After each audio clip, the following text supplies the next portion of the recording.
In this video, we will talk about properties of probabilities. So I want to motivate some of these properties with an example, which says you play a game in which you either win, lose, or draw.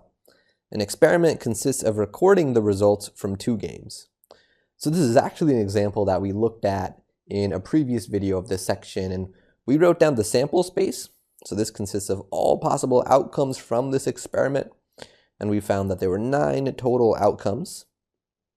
And now I'm going to add a little bit more to this by saying let A be the event getting 0 wins, B is going to be the event getting 1 win, and C is the event getting 2 wins. So definitely pause the video for a minute or so to copy this all down. But after you do that, what I want to start to compute now are some probabilities of each of these events, A, B, and C. So let's start with P of A. So the probability of getting 0 wins. So if I think about our formula for probability, I'm going to set up a fraction, and on the numerator of the fraction, we need to write down the number of successful outcomes, or the number of outcomes that are in the event A, getting 0 wins.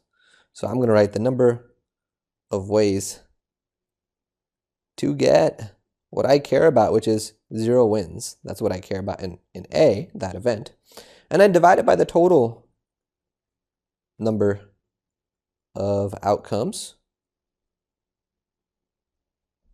And the total number of outcomes, we've already counted them in the sample space. There's 9 of them. And how many of those involve having 0 wins? Well, we can write them down. So there's LL, there's LD, there's also DL and DD. Those are all the outcomes that involve having 0 wins. So there's 4 of those. So I write 4 on the numerator. So that's the probability of getting 0 wins. There's a 4 out of 9 chance. So similarly, we can write down the probability of B, which is the probability of getting 1 win. So again, I'm going to divide by 9 because there's 9 total outcomes. And this one I can do more quickly. So how many outcomes are there that involve 1 win? So this time I'm just going to point to them. So there's WL, there's WD, there's LW, and there's DW. So there are 4 of those. So 4 outcomes that involve 1 win. So my probability again is 4 over 9. Okay, and if I find the probability of C, probability of getting 2 wins, I divide by the total number of outcomes, which is 9.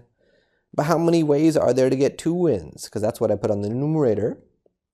And there's only one way to get 2 wins. It's that very first outcome we listed in the sample space, WW. So there's one way to get 2 wins. So that's what I put on the numerator, and that's my probability of C occurring. So one thing I want to notice about these values is that if I take the probability of A happening plus the probability of B happening plus the probability of C happening, and I add them together, 4/9 plus 4/9 plus 1/9, we get 9 over 9, which is 1. So adding up the probabilities of these events, we get 1. So intuitively, this is happening because these events, A, B, and C, they collectively describe all possible cases in terms of how many wins we could have if we play the game twice. Because either we're going to have 0 wins, or 1 win, or 2 wins if we play it twice.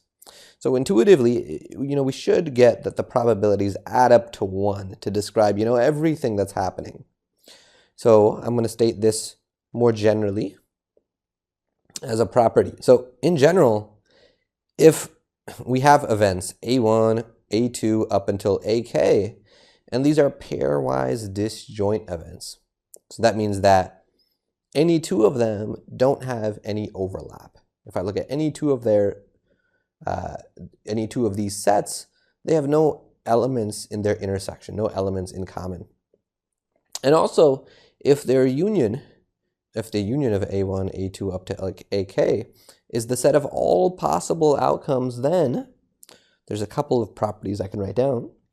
So the first is that the property of any event AI occurring is always going to be greater than or equal to 0 and less than or equal to 1 for any event A sub I. And additionally, if you add up the probabilities of A1 and the probability of A2 plus until the last probability of AK, that will end up equaling 1, just like we were observing in this example above with the probabilities of A, B, and C.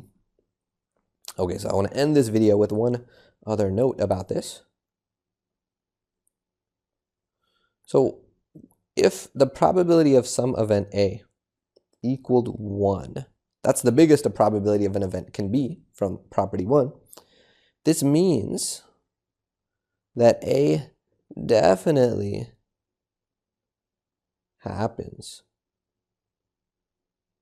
And on the flip side, if we have a situation where the probability of an event A happening is 0, this means that A can't happen. It is impossible. So in the next video, we will look at another example involving a table of probabilities in which we apply some of these properties.